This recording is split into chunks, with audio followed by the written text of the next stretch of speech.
जय भीम साथियों, मैं जिग्नेश मेवानी और आज हमारे साथ बात करने के लिए साथी सूरज येंगड़े और न्यूज़-बीक के हमारे पत्रकार साथी जिनको आप सभी दर्शक सारे व्यूअर्स जानते हैं। तो स्टेट्स एंड माइनॉरिटीज़ में वो क्या रेडिकल क्रांतिकारी बातें हैं जो दलित समाज के लड़ने वाले साथियों को चेरिश करनी चाहिए, अप्रिशिएट करनी चाहिए और जनता के बीच में ले जानी चाहिए।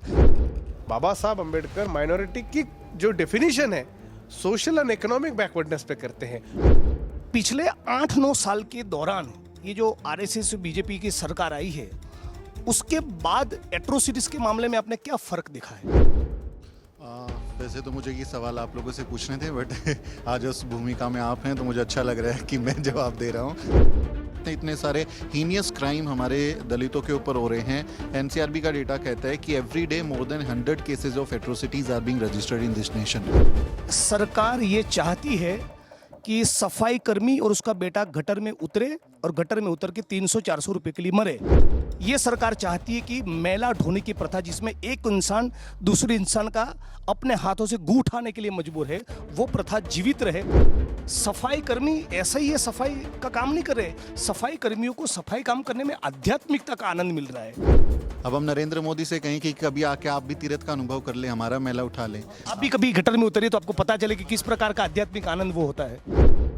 जय भीम साथियों, मैं जिग्नेश मेवानी और आज हमारे साथ बात करने के लिए साथी सूरज येंगड़े और न्यूज़-बीक के हमारे पत्रकार साथी जिनको आप सभी दर्शक सारे व्यूअर्स जानते हैं। तो पहला सवाल सूरज, आपने आपकी अभी जो सोशल जस्टिस की जो कॉन्फ्रेंस अभी चल रही है बेंगलोर में, वहाँ आपने फोकस किया डॉक्टर बाबा साहब अम्बेडकर के ओरिजिनल संविधान के ऊपर, स्टेट्स एंड माइनॉरिटीज़। तो स्टेट्स एंड माइनॉरिटीज़ में वो क्या रेडिकल क्रांतिकारी बातें हैं जो दलित समाज के लड़ने वाले साथियों को चेरिश करनी चाहिए, अप्रिशिएट करनी चाहिए और जनता के बीच में ले जानी चाहिए? उसके अंदर से वो कौन सा वो एजेंडा है जो निकल कर आ रहा है? नहीं, बहुत अच्छा उम्दा सवाल पूछा आपने। और आज की जो ये 2 दिन का जो चर्चा सत्र यहाँ पर था, देखिए हमारे समाज में लोगों को ज़्यादा जानकारी नहीं है कि बाबा साहब के लिखे हुए 2 संविधान हैं।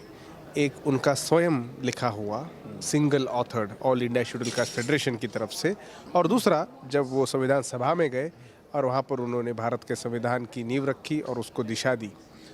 बाबा साहब अम्बेडकर के जो पहला संविधान था उसको फिर किताब के रूप में छापा गया। वो माइनॉरिटीज़ और स्टेट्स के बारे में, रिकॉन्स्टिट्यूशन ऑफ इंडिया के बारे में वो था। 1947 भारत को जब आज़ादी मिली तब बाबा साहब अम्बेडकर ने ये संविधान का मसूदा तैयार किया। इसमें मेमोरेंडम थे, इसमें आर्टिकल थे, अलग अलग क्लॉज थे। और ये जो था ये रेडिकल बिल्कुल नहीं था, ये नए देश के निर्माण की प्रक्रिया का बहुत अहम हिस्सा था। जब जब नया व्यक्ति घर बनाते हैं तो सबसे पहला काम हम क्या करते हैं? ज़मीन जो रहती है, ज़मीन की स्काउटिंग करते हैं और बनाने के पहले सबसे पहले उसकी नींव मजबूत करते हैं, क्योंकि हमारा प्लान भविष्य का होता है। अभी की जनरेशन तो खैर भाई हम 2 रूम जी लेंगे, हमारे जब बच्चे बनेंगे तब शायद और एक मंजिल होगी या उस दृष्टिकोण से व्यक्ति सोचते हैं तो फाउंडेशन की सबसे ज़्यादा मजबूती करते। बाबा साहब अम्बेडकर वो फाउंडेशन की मजबूती देने का काम भारत देश को कर रहे थे। इसके लिए वो सबसे बेहतरीन मानव उपयोगी और देश के हित का संविधान बाबा साहब ने दिया था। और उसी के विचार में बाबा साहब इंश्योरेंस सेक्टर हो, बाबा साहब उसके अंदर तुम्हारा एग्रीकल्चर सेक्टर हो, उसके अंदर तुम्हारे इंडस्ट्रीज़ हो, उसके अंदर तुम्हारी डेमोक्रेसी की परिभाषा किस तरह से चलनी चाहिए। और जब कॉन्स्टिट्यूशन, रिकॉन्स्टिट्यूशन ऑफ स्टेट, जब भारत की अखंडता की जब बात आती है उसमें अलग अलग यूनियन ऑफ स्टेट्स है, उसके साथ साथ माइनॉरिटी समाज के लोग हैं। और बहुत समय ये कांग्रेस की जो राजनीति उन्होंने की, जो सेकुलर बोलकर मुसलमानों को एक बाइपोलर वोट समझकर एक टोक में रख दिया। और ये कांग्रेस के मुसलमानों का जो डिस्कोर्स बना कि भैया एक हमारा पर्सपेक्टिव है, वो है कि सेक्युलर पॉलिटिक्स। अब उसमें उन्होंने माइनॉरिटी की संकल्पना में मुसलमानों को डाल दिया। अब मुसलमानों की कल्पना में माइनॉरिटी को जब हम देखते हैं तो मुसलमान माइनॉरिटी किस तरह से हैं? जनसंख्या के आधार पर है, धर्म के आधार पर है, या बैकवर्डनेस के आधार पर है? बाबा साहब अम्बेडकर माइनॉरिटी की जो डेफिनेशन है सोशल एंड इकोनॉमिक बैकवर्डनेस पे करते हैं। उस मायने में सोशल और इकोनॉमिक बैकवर्डनेस के माइनॉरिटीज़ कॉन्सेप्ट में दुनिया भर के लोग हैं, दुनिया भर के जातियाँ, दुनिया भर का समुदाय है। पर अगर हम न्यूमेरिकल माइनॉरिटी देखते हैं, रिलीजियस माइनॉरिटी देखते हैं, तो जैन समाज में माइनॉरिटी है, पारसी भी है, बुद्धिस्ट भी है। नहीं, लेकिन ये जो आपने बताया इंडस्ट्रीज़ इंश्योरेंस सेक्टर और जमीन, स्टेट्स और माइनॉरिटीज के बारे में क्या कहते हैं, उसका क्या होना चाहिए, बाबा साहब का प्रस्ताव क्या था? देखिए, ये बहुत ही उम्दा सवाल है। एक्चुअली जो व्यक्ति कोई भी फील्ड में हो, अगर आप फर्ज करो आप एक पिताजी हो या एक गार्डियन हो, तो सबसे पहला आपका जिम्मेवारी आपके प्यूपिल्स, आपके बच्चों की तरफ होता है। उनके भविष्य के बारे में उनको प्रोटेक्ट करना। तो प्रोटेक्ट हम किस तरह से करते हैं? एक इंश्योरेंस होता है। अब वो स्कीमें अलग अलग तरीके हैं। तो बाबा साहब की कल्पना थी कि एक नेशनलाइज इंश्योरेंस रहना चाहिए, और इंश्योरेंस केवल हेल्थ के मामले में नहीं, इंश्योरेंस ये तुम्हारे एग्रीकल्चर से रिलेटेड, जो तुमको फ्यूचर में कुछ डिफिकल्टीज होगी, फसल नहीं होगी, तो स्टेट प्रोटेक्शन उस एग्रीकल्चरलिस्ट को मिलना चाहिए। पर बाबा साहब का बहुत इंपॉर्टेंट मुद्दा हम भूल जाते हैं, और ये बाबा साहब ने उनके संविधान में लिखा है, नो लैंडलेसनेस, कि भारत में उनका विजन जो है कि लैंडलेस को रहना नहीं चाहिए। नो फ्यूडलिज्म, फ्यूडलिज्म इसके अंदर व्यवस्था में जीने नहीं चाहिए। तो बाबा साहब का एक बहुत ही जो लिबरल व्यू था, वो व्यू था कि भैया समाज में हर व्यक्ति जो पिछड़े हैं उनको हमने इस मुख्य धारा में लाना चाहिए। अब इंश्योरेंस के मामले में नहीं, मतलब कि क्या आपका एक प्रकार से कहने का तात्पर्य ये है कि आज के मौजूदा संविधान में जो भी है वो एक बार अचीव मान के चलिए दलित समुदाय कर लेता है, पूरा संविधान डिलीवर करता है, उसके बाद स्टेप 2 में हमें स्टेट्स ऑफ माइनॉरिटीज की ओर देखना है, ताकि हमारा एजेंडा ये बना रहे कि मान के चले भी कुछ जमीनों का आवंटन हुआ, गुजरात में हुआ, महाराष्ट्र में हुआ, उड़ीसा में हो जाए, वो एक बात है, वो शायद पहला कदम हो सकता है, लेकिन in the final analysis we have to go for nationalisation of the land. देखिए, LIC की बात करता हूँ फॉर एग्जांपल में, इंश्योरेंस के मामले में LIC जब बना, अब LIC जब भी आपको समझना चाहिए, भारत की जो नींव थी ये मुख्य धारा से समाजवादी दृष्टिकोण से बना हुआ देश है। बाबा साहब का जो विचार था, ये समाजवाद विचार, पॉलिटिकली जो है, पॉलिटिकल लैंग्वेज हमारे लोगों को समझनी चाहिए। Confirm socialist. अरे भैया, उनके आपको उदाहरण देता हूँ, बॉम्बे की जो इलेक्शन थे वहाँ पर सोशलिस्ट पार्टी के कैंडिडेट थे मेहता। बाबा साहब और उनका अलायंस था भाई, सोशलिस्ट। बाबा साहब ने केवल एक पार्टी के साथ अलायंस किया, और वो पार्टी थी सोशलिस्ट पार्टी। अब वो सोशलिस्ट पार्टी का जो बाद में फ्यूचर में उन्होंने लोहिया और लिमये ये साथ में काम करना चाहते, बाबा साहब कभी मिले नहीं। लोहिया को एक बनाया इतना ग्रास रूट का लीडर मिल गया था, और वो सोचा कि बाबा साहब को उसने खत भी लिखा था कि बोला था, बाबा साहब आप हमारे नेता बन जाओ। और बाबा साहब ने उनको बोला कि मैं अभी नई पार्टी का गठन कर रहा हूँ, और ये पार्टी में ये पार्टी के स्ट्रक्चर में ये तैयार हो जाएगा। अब सोशलिस्ट की भूमिका क्या है? गरीब या अमीर, बीमार तो इंसान पड़ता है, बीमार इंसान पड़ता है, वो गरीब हो अमीर हो। अमीर गरीब कब बनता है? जब उसके इलाज का इशू आता है। पर जब आप एक राष्ट्र के नागरिक बन जाते हो, तो राष्ट्र की जिम्मेदारी आपके प्रति बनती है। क्यों बनती है राष्ट्र की? राष्ट्र क्या भाई, आप उनको डायरेक्ट इनडायरेक्ट टैक्स से आपकी पूंजी उसमें डाल रहे हो। तो आप क्यों डाल रहे हो? उनके कॉफर्स में। वो कॉफर्स आपको अलग अलग मेडिसिन इलाज हो, मेडिसिन के साथ शिक्षा का इलाज हो, शिक्षा का प्रावधान हो। भारत की परिस्थिति में आज कोई भी व्यक्ति ग्रेजुएट होता है, शादी कर लेता है, बच्चे कर लेते हैं, उनके सामने केवल 2 चिंताएं हैं। कौन सी? बच्चों की शिक्षा की और खुद के स्वास्थ्य की। अब ये 2 चिंताएं सरकार की होनी चाहिए। तो बाबा साहब के स्टेट एंड माइनॉरिटीज में ये अफेयर्स स्टेट के रहने चाहिए। और बाबा साहब का प्राइमरी एजेंडा जो था वो था nationalisation of land. State and minorities के कॉन्सेप्ट है भाई। स्टेट एंड माइनॉरिटीज में बाबा साहब ने जमीनों का राष्ट्रीयकरण करना चाहिए, और उसके लिए उनका आइडिया क्या था? बहुत इंटरेस्टिंग है। बाबा साहब बोलते हैं कि ये स्टेट इंडस्ट्री रहनी चाहिए। कौन सी इंडस्ट्री? एग्रीकल्चर। यानी एग्रीकल्चर को राष्ट्र की तुम उद्योग बनाओ, यानी उसका जो प्रॉफिट निकलेगा। अभी फर्ज करो, अभी आज के ज़माने में हमारे पास फैमिलीज में, अभी तो ज़मीनें एक ज़माने में हजारों एकड़ होती थी, अभी वो डाइल्यूट होते होते कुछ लोगों के पास ज़मीनें बच गई है। डाउन द लाइन ज़मीनों का जो डिस्ट्रीब्यूशन होने वाला है वो सिंगल डिजिट पर बहुत मिडिल लेवल के फार्मर के तक आने वाला है। बाबा साहब उसको सोल्यूशन तभी देते थे बाबा साहब का जो रिडिस्ट्रीब्यूशन का लैंड का कल्पना था कि किस तरह से करना चाहिए, उन्होंने उसका फॉर्मूला भी दिया है। क्योंकि आप जानते हैं कि बाबा साहब खुद प्राइमरीली जब उनका थीसिस लिख रहे थे, टैक्सेशन वाला जो थीसिस था वो एग्रीकल्चरल टैक्सेस के ऊपर का थीसिस था। बाबा साहब का जो हमारे समाज में टैक्स के बारे में, बाबा साहब एक बहुत बड़े विद्वान थे। तब उन्होंने जिस तरह से टैक्सेशन पॉलिसीज को समझा, तो उन्होंने सोचा कि ज़मीन जो प्राइमरी इंडस्ट्री हमारी है, अभी बहुत समय लोग बोलते हैं कि ज़मीन ज़मीन क्यों। देखिए भाई, गांव में झुग्गी झोपड़ियों में रहने वाले लोग शायद ही ये बोलेंगे। जो गांव में रहता है, सुमित भाई गांव से आते हैं, आप गांव से आते हैं, आपके कोई ना कोई परिवार के गांव से आते हैं, तो वहाँ अगर आप एससी समाज से हो, मेजॉरिटी एसटी समाज के पास कुछ इलाकों में जहाँ मेजॉरिटी है उनकी ज़मीनें हैं। दलित समाज के पास नाम की ज़मीन नहीं है। आप इतने मैं एक सेकंड के लिए इंटरप्ट करूंगा। भारत में जितनी भी भूमि है उसका केवल 7% ही दलितों के पास है। मतलब दलितों में भूमिहीनता सबोल्टन मासिस में भी सबसे ज़्यादा है। और इसी मकसद से डॉक्टर बाबा साहब अम्बेडकर ने अपने जीवन के आखिरी दिनों में अपने करीबी साथी दादा साहब गायकवाड़ वगैरह को बुलाकर ये कहा था कि गांव में बसने वाले भूमिहीन दलितों के लिए मैं ज़्यादा कुछ नहीं कर पाया, उसके ऊपर फोकस करके ज़मीन की सत्याग्रह की दिशा में आगे बढ़ना चाहिए। और दादा साहब गायकवाड़ के नेतृत्व में पूरे महाराष्ट्र में, खानदेश, मराठावाड़ा और पूरे भारत में इतना ज़बरदस्त भूमि का आंदोलन हुआ। कुछ उस आंदोलन के चलते तब की सरकारों को 8 से 10 लाख एकड़ यानी कि कम से कम 20 से 25 लाख बीघा ज़मीन का आवंटन करना पड़ा। ये बहुत ही बड़ा ऐतिहासिक कदम था। और उस आंदोलन में जो लोग डिटेन हुए वो करीब करीब 3,60,000 लोग डिटेन हुए। मुझे मालूम है गुजरात में, सौराष्ट्र वगैरह में उस आंदोलन में, जिसका ज़्यादा एपी सेंटर महाराष्ट्र था, लेकिन गुजरात में भी समर्थन में जो लोग लड़ाई में जुड़े थे, और गुजरात में जो लोग डिटेन है उसका आंकड़ा भी 25 से 30 हज़ार था। और आज भी वालजी भाई पटेल जैसे कुछ साथी है जिन्होंने उस मूवमेंट में पार्टिसिपेट किया था। साथी सुमित के पास चले गए। सुमित, ये बताइए, इतने दिनों से आप दलित कोष को, दलित मूवमेंट को, एट्रोसिटीज़ के केसेस को कवर करते हैं।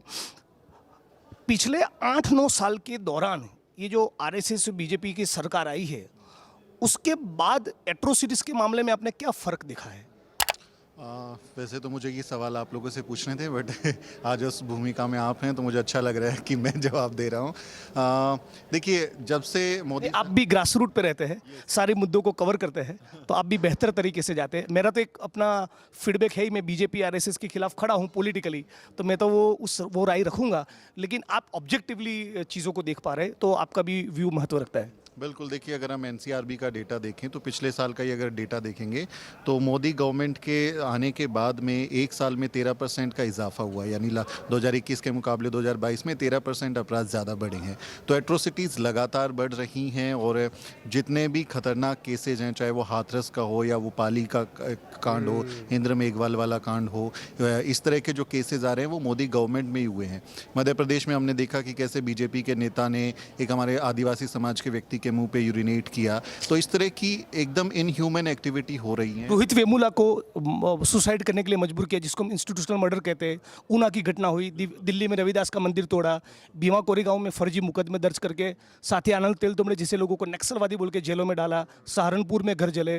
2 अप्रैल में भारत बंद करने के लिए दलितों को इसलिए सड़क पर उतरना पड़ा कि पूरे एट्रोसिटीज़ के कानून को वो लोग डाइल्यूट करने की कोशिश कर रहे थे। आप खुद भी उसका शिकार होकर जेल में गए। बिल्कुल, जिग्नेश उसी का शिकार है, और फाइनली हमको एक अच्छा नेता भी मिला उसकी वजह से। तो थैंक्स टू नरेंद्र मोदी कि उन्हें इतना अच्छा लड़का नेता हमको दिया।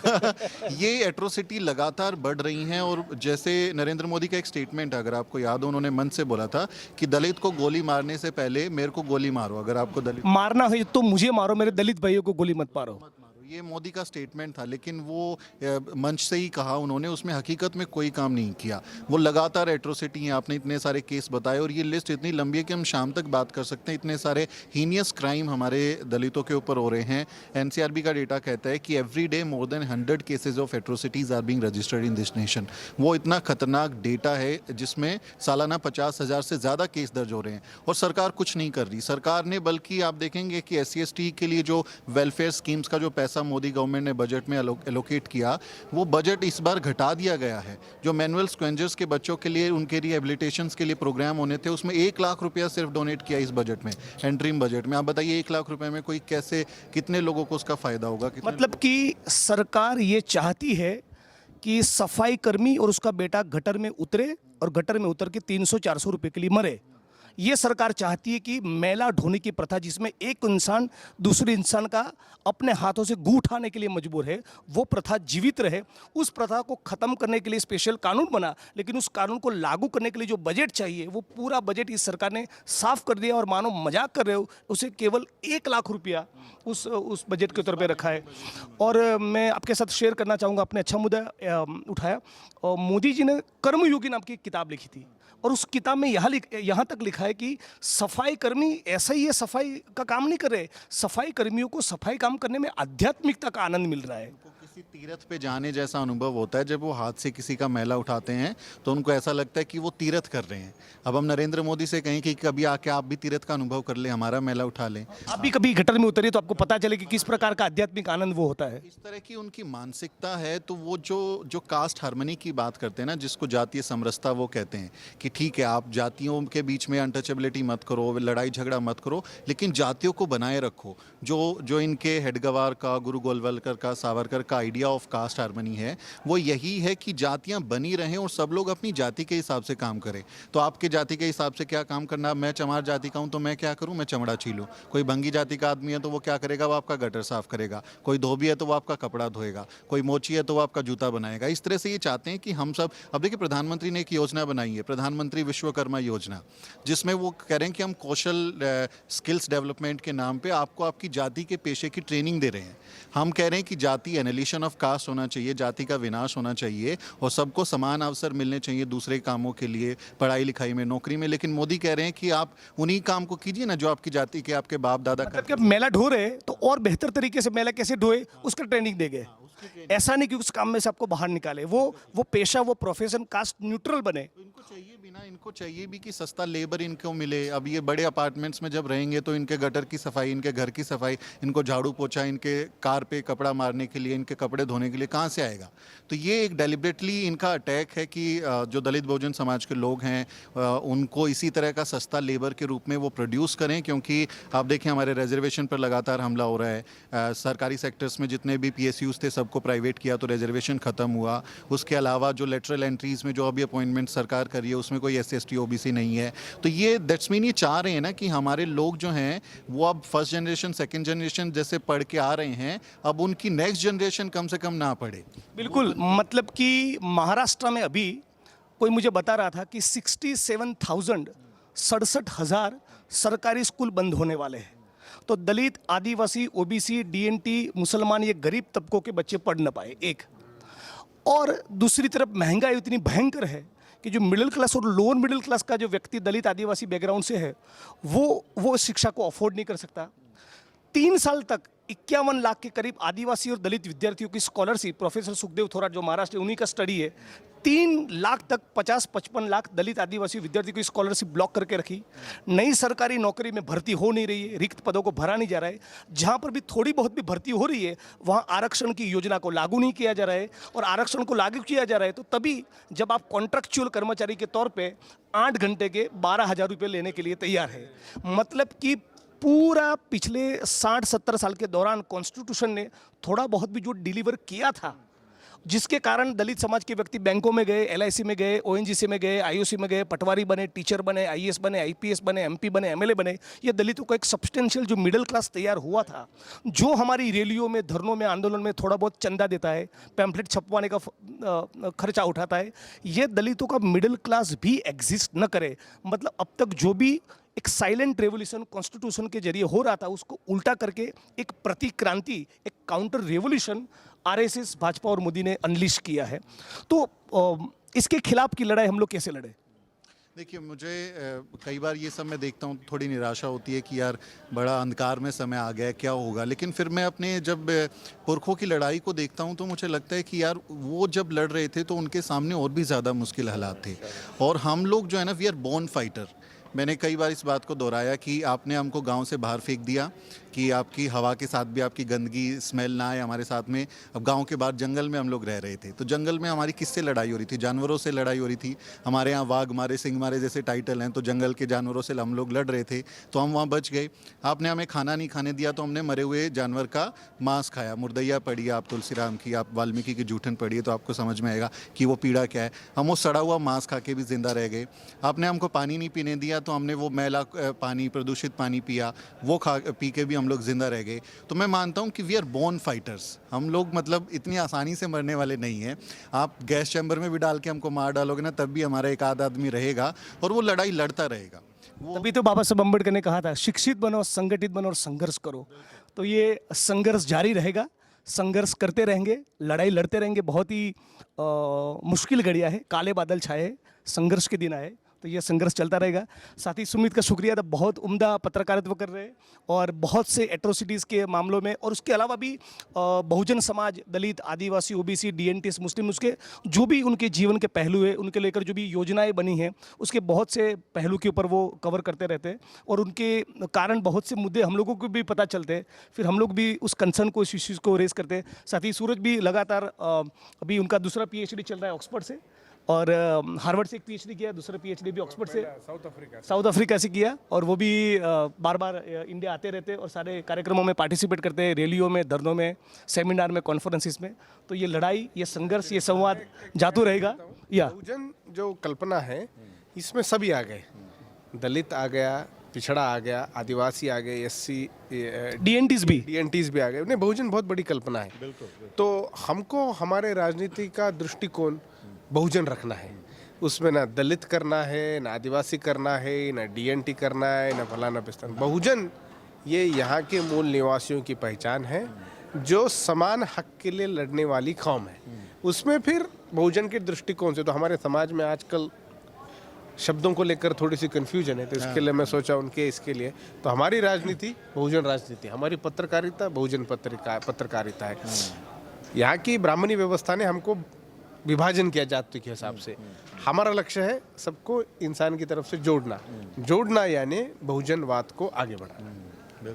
उसमें मैं एक बात ऐड करना चाहूँगा, इसको और मटीरियलाइज करना है तो हमारी ओर से एक प्रस्ताव ऐसा भी जाना चाहिए कि ये सारे बहुजनों के बीच में, दलित, आदिवासी, OBC, DNTs, इनके बीच में भी इंटरकास्ट मैरिजेस चालू हो, और हमारे इस कम्युनिटीज़ के, दलित, आदिवासी, OBC, DNTs बैकग्राउंड से आने वाले जो रियल एस्टेट के लोग हैं, वो ऐसी समता कॉलोनी का निर्माण करे जहाँ ये तमाम जाति और धर्म के, ये सभी पूरे बहुजन एक साथ बसे, ताकि उनकी वो आदिवासी, OBC, DNTs, दलित, इन सारे बच्चे साथ में खेले, साथ में स्विमिंग करे, साथ में पढ़ाई करे, साथ में डांडिया भी करे, साथ में पब में भी जाए, साथ में कॉम्पिटिटिव एग्जाम्स का प्रिपरेशन भी करे, उनके बीच में प्यार भी हो और उनके बीच में शादियाँ भी हो। नहीं, ये काम बहुजन आंदोलन ने किया। बामसेफ संगठन के अगर आप लोग देखोगे, या बसपा के जो लोग हैं, यहाँ पर हम हमारे पिछड़े बैकवर्ड कास्ट कमीशन के लीडर्स को देख रहे थे, ये सभी बामसेफ के प्रोडक्ट है। और ये उनकी शादियाँ भी बच्चों में जो हुई है, जनरली आप देखोगे, वो जनरली इंटरकास्ट या इंट्रा सब कास्ट हुई है। ये बहुत बड़ा आंदोलन। तो हम लोग अगर इस बहुजन आंदोलन से जुड़ जाते हैं, तो जाति के रहने वाली जो असाक्षरता है, इलिटरेसी और सुपरस्टिशन, वो यही दूर कर देता है। फिर आप आगे वाले को, तो ये एक्सपेरिमेंट हो चुका है और अभी भी बहुजनवादी आंदोलन में आप देखोगे इंटरकास्ट मैरिज, कोई बोलेगा मेरे पिताजी बामसेफ में थे या जो पार्टी में थे, कांशीराम के साथ थे। तो आप भी बताइए, हम कर्नाटका के बारे में कुछ बताना चाहेंगे, क्या चल रहा है? एकदम शॉर्ट में मैं बताना चाहूँगी, जो भी स्कीम्स या गारंटीज या जो भी इनिशिएटिव्स पार्टी ने ली है, we welcome him. Why? Because it is Siddaramaiah ji के लीडरशिप के अंडर में जो भी डिसीजंस वो ले रहे हैं as an inclusive policy, so he wants to try to get into all the communities and all the sections of the society. So हर के हिस्से में कुछ कुछ उन्होंने अपने बजट में या फिर अपने सरकार के इसमें उन्होंने कंट्रीब्यूशन देने का ट्राई किया है। So we welcome then, and जो भी लैकुनास होंगे, जो भी वीकनेसेस होंगे, वो अगली बार या फिर आने वाले दिनों में उसको भी हम रेक्टिफाई करके उसको will try to make that, see that each and every person is the beneficiary of the government, because we believe in the welfare state. जैसे अभी इतने टाइम आपने डिस्कशन किया कि we believe in the welfare policy and we see India as a welfare state, तो government की responsibility बनती है कि उसकी जो नागरिक है वो उसका ध्यान दे और उसको कंसिडर करे, नॉट एज अ जस्ट कि भाई हाँ वोट के दृष्टिकोण से नहीं, yes as a true citizen के हिसाब से देखें। So yes, thank you for giving me time. तो मैं साथी सुमित के साथ बसवन्ना की धरती से न्यूज़ वीक के लिए जिग्नेश, धन्यवाद। हम आपको जो है एक एडिटर पोस्ट भी दे रहे हैं ये बहुत परफेक्ट है, मतलब you have options to make career in journalism also. तो इनकी रिपोर्टिंग पर आप लोगों को क्या कहना है, जिस तरह से इन्होंने इंटरव्यू कंडक्ट किया है? कमेंट करिएगा, opinion वो दें। क्या बोलते हैं, बेल आइकन दबाइएगा, सब्सक्राइब Comment करिएगा, करें, लाइक share करिए, करें, शेयर subscribe करें और उसकी लिंक को सारे व्हाट्सएप के ग्रुपों में घुमाइए। Yes, lovely. जय भीम। जय भीम। साथियों, अगर आपको द न्यूज वीक का काम पसंद है और आप चाहते हैं कि हम यूं ही अम्बेडकरवादी पत्रकारिता करते रहें, तो हमारी आर्थिक मदद जरूर करें। आप अपनी स्क्रीन पर दिखाई दे रहे इस QR कोड को स्कैन करें और न्यूज वीक फाउंडेशन के खाते में अपनी दान की राशि भेजें। QR कोड के अलावा आप UPI के जरिए भी मदद कर सकते हैं। आप हमारी UPI ID newsweek@yes bank पर भी मदद भेज सकते हैं। इसके अलावा आप हमारे अकाउंट में भी मदद भेज सकते हैं। खाते का नाम है News Week Foundation, account number है 02358800000640। IFSC कोड है YESB000235। बैंक का नाम यस बैंक है और ब्रांच है नेहरू पैलेस, दिल्ली। आप डोनेशन के एवज में इनकम टैक्स में भी छूट पा सकते हैं। डोनेशन की रसीद पाने के लिए ट्रांजैक्शन का स्क्रीनशॉट हमें भेजें। टाइप करें डोनेशन स्पेस आपका नाम और हमें 8595794224 पर व्हाट्सएप करें।